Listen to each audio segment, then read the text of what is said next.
அண்ணே சொல்லு தம்பி. இந்த ரெனால்ட் டஸ்டர், சன்னி, மைக்ரா இதுல வந்து 85 110 இன்ஜின் வருதுன்னு. சரிப்பா. அதுல வந்து crankshaft oil seal leak ஆகுதுன்னு ஒரு கம்ப்ளைண்ட் இருக்கு. சரிப்பா. இதுக்காக 10-15 ஒரிஜினல் ஆயில் சீலும் மாத்தியாச்சுன்னு. சரிப்பா. அதுக்கப்புறமா கம்ப்ளைண்ட் சால்வ் ஆகல. இதுக்காக கிராங்க் ஷாஃப்ட்டையும் மாத்தியாச்சுன்னு. ஆயில் கம்ப்ளைண்ட் வந்து அரசு ஆகலன்னு. இதுக்கு என்னென்ன தீர்வு?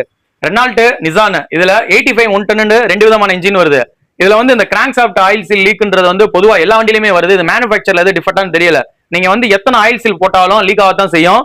அதுவும் மெயினா ஒரிஜினல் ஆயில் சீல் போட்டீங்கன்னா சுத்தமா லீக் ஆகும்.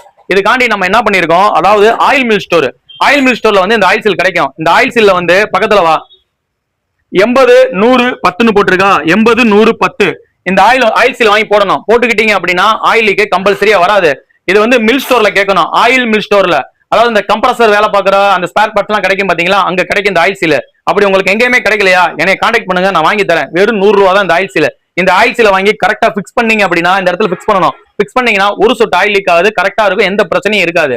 சரியா? Thank you friends. தேங்க்யூண்ணா.